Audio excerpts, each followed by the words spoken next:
Jim Thorpe's Bright Path. Question of the week: how can our abilities influence our dreams and goals?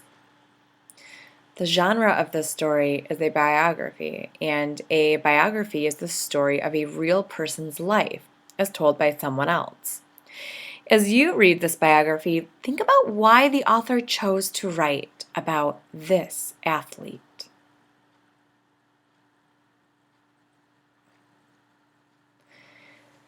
They say Jim Thorpe's story began in May of 1887 in a small log cabin on the North Canadian River. There in the Indian Territory that became the state of Oklahoma, Charlotte Vu Thorpe, a Potawatomi woman, gave birth to twin boys. Her husband, Hiram, a mixed-blood Indian of the Sac and Fox Nation, stood close by that spring day. The sun was in Hiram Thorpe's heart as he looked down at the sons he named Charles and James. Jim's mother gave him another name. Wathohuk, she said, thinking of how the light shone on their road to their cabin. Bright Path. As good as that name was, neither of them knew just how far that path would lead their son.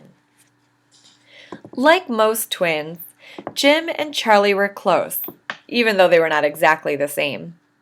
Charlie had darker skin and brown hair, while Jim's skin was light and his hair dark black. When they raced or wrestled, Jim was always a little ahead of Charlie, his best friend. Whenever Jim got too far ahead, he would stop and wait. "Come on, Charlie," he would say with a grin. Then, when his brother caught up, they would be off again. Summer or winter, Jim and Charlie's favorite place was outdoors.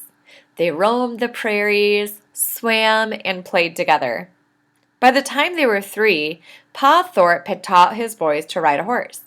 He showed them how to shoot a bow, set a trap, and hunt. Jim took to it all like a catfish takes to a creek. Although small, he was quick and tough. He was so fast and had so much endurance that he could run down a rabbit on foot. When it came to the old ways, those skills that made the men of the Sac and Fox great providers for their families, Jim was a great learner. By the time the twins were 6, Pa Thorpe said Jim knew more about the woods than many men. Their 6th year also brought a big change for Jim and Charlie. The Indian agency that oversaw the reservation said that when Sac and Fox children reached age 6, they had to go to the agency boarding school. Indian boarding schools did not provide the same education offered to whites. In addition, the boarding schools were designed to cut them off from everything that made them Indians: their language, their traditions, even their families. Jim's father had become one of the few Sac and Fox men who could read and write English. He'd seen uneducated Indians cheated out of everything by dishonest men who tricked the Indians into signing papers they could not read. "My sons," he said to Jim and Charlie, "you need white man's knowledge to survive." Well, it was no surprise that Jim hated school. He had to wear awful clothes: a heavy wool suit, a felt cap, tight shoes, a shirt and necktie that strangled him. He also got smacked hard across his knuckles with a wooden ruler whenever he spoke a word of Sac. He missed Ma's cooking and Pa's stories about their clan ancestor, Chief Black Hawk, the famous warrior who had fought the whites to defend his people. Worst of all, school kept Jim inside all day and locked him up all night in a cold dormitory away from the forest and prairies. It made him feel like a fox caught in an iron trap. Jim didn't care about what school might do for him or his people. He just wanted to get away from it. Charlie was better at his studies than Jim. He didn't seem to mind the military discipline or being stuck at a desk. Solving an arithmetic problem was a challenge to Charlie the way winning a race was to Jim. Now it was Charlie who was waiting for his brother to catch up. "Come on, Jim," Charlie said. "Don't give up. You can do it." So Jim tried to master basic arithmetic, reading, and writing. Then, in his third year of school, something happened that broke his heart. Sickness often struck the crowded, unheated dormitories of the Indian boarding school. Sanitation was poor, and there were no real doctors to tend to the sick. Epidemics of influenza swept through like prairie fires. Even common childhood diseases such as measles and whooping cough could be fatal to the Indian children jammed together in those schools. Charlie was one of those who became sick. He caught pneumonia and died. Jim felt as if the sunlight had gone from his life. His twin brother had been his best friend. Jim's mother tried to comfort her son, but he was inconsolable.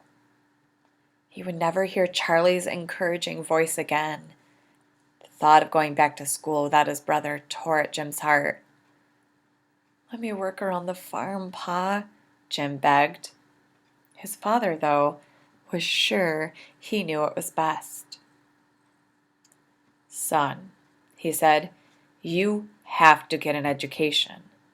Charlie would have wanted you to keep learning." Jim tried to listen to his father, but when he returned to school and saw the empty cot where Charlie had slept, it was too much for him. As soon as the teacher's back was turned, Jim ran the 23 miles back home, straight as an arrow. Well, Pa Thorpe had no choice but to send his stubborn son even farther away. So, young Jim, at age 11, was sent to Haskell Institute in Lawrence, Kansas, almost 300 miles away. Haskell was stricter than the agency boarding school.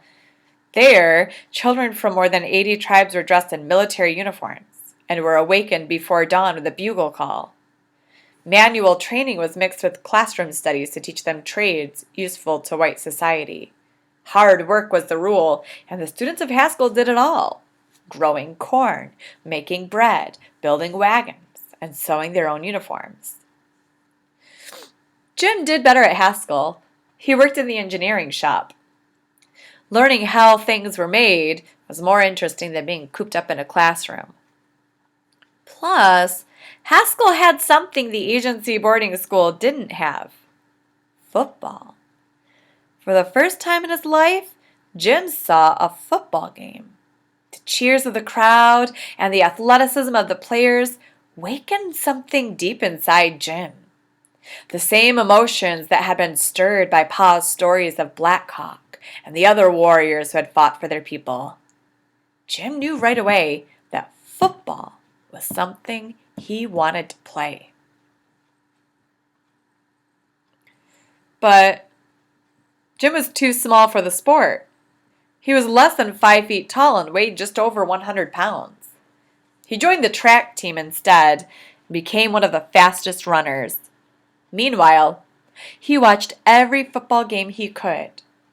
Jim also met Chauncey Arquette, Haskell's best football player, who taught him about the game.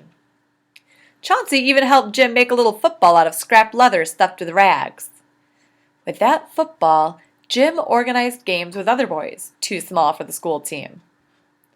Near the end of his second year at Haskell, Jim got word that his father had been shot in a hunting accident and was dying. Jim's only thought was that he had to get home. He ran off and headed south. It took him 2 weeks to reach their farm. To his surprise, Pa was there, recovered from his wound and waiting. "We knew you were coming home," his father said, embracing him. Jim never went back to Haskell. Shortly after he returned home, his mother died of a sudden illness. Jim grieved over the loss of his mother, and Pa Thorpe finally agreed that his son did not have to go back to boarding school. Jim's father believed his son still needed education, So Jim began attending a school nearby in Garden Grove. At Garden Grove, students were learning about a new thing called electricity. Electricity could make it seem as if the sun were still shining, even at night. The thought of that appealed to Jim. Electrical sunlight could be brought to Indian homes, too. Pa Thorpe had always told Jim that education would give him the ability to help his people. Maybe becoming an electrician was the bright path he was supposed to follow. One day, a recruiter from the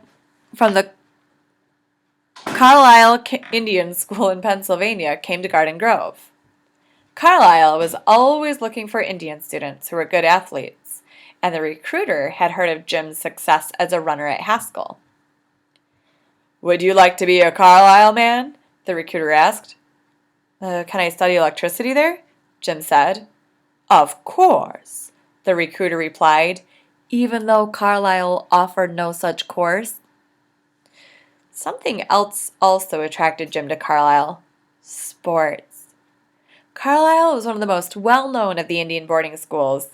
Everyone knew about the school and its amazing record of winning sports teams. The Carlisle Indians even beat teams from the big famous colleges. At Carlisle, Jim thought, he could play football. Pa Thorpe urged Jim to seize the opportunity. Somehow, he knew Carlisle would be the first step on a trail that would lead his son to greatness. "Son," he said, "you are an Indian. I want you to show other races what an Indian can do." Soon after Jim arrived at Carlisle, he received bad news. His father had been bitten by a snake while working in his fields and had died of blood poisoning. The man who had fought so hard to force his son to get an education was gone. Already a quiet person, Jim retreated further into silence after his father's death. But he did not desert Carlisle. Perhaps Jim felt the best way to remember his father was to live the dream Pa Thorpe had for him. It was now up to Jim to push himself. The Carlisle system of sending new students off campus for work experience helped. Jim ended up at a farm in New Jersey. The farm labor reminded him of the many hours he had spent working by Pa's side in Oklahoma. Jim worked so hard and with such quiet confidence that everyone saw him as a man they could like and trust. To his delight, Jim was made foreman, head of all the workers. When Jim came back to Carlisle in the fall, he was no longer a boy. He had grown taller, stronger, more self-assured. He was ready to play football, but he knew it would not be easy. Carlisle's famous coach, Pop Warner, would only let the best to join his track squad or his football team as one of his athletic boys. One day, Jim's big chance came. He was on his way to play a game of scrub football with some of his friends who were too small for the school team. As Jim crossed the field, he saw a group of varsity athletes practicing the high jump. Jim asked if he could have a try, even though he was wearing overalls and a pair of old work shoes. The athletic boys snickered as they reset the bar for him. They placed it higher than anyone at Carlisle had ever jumped. Even in his work clothes, Jim cleared the bar on his first jump. No one could believe it. People stood around with their mouths wide open, staring. Jim just grinned and walked off to play football with his friends. The next day, Jim was told to report to the office of Coach Warner. Everyone knew Pop Warner was a great coach, but he was also a man with a bad temper.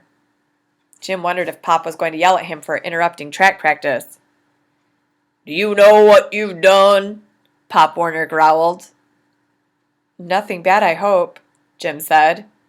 "Bad?" Pop Warner said. His face broke into a smile. "Boy, you've just broken the school record. Go down to the clubhouse and exchange those overalls for a track outfit. You're on my track team now. Before long, Jim Thorpe was Carlisle's best track athlete. He competed in the high jump, hurdles, and dashes, winning or placing in all of them. Still, Jim wanted to play football. Reluctantly, Pop Warner told him he could give it a try. Pop Warner didn't like the idea of a slender high jumper being injured in a football game. So he decided to discourage Jim by beginning his first practice with a tackling drill. Jim, the newcomer, had to take the ball and try to run from one end to the other through the whole varsity team. Is that all?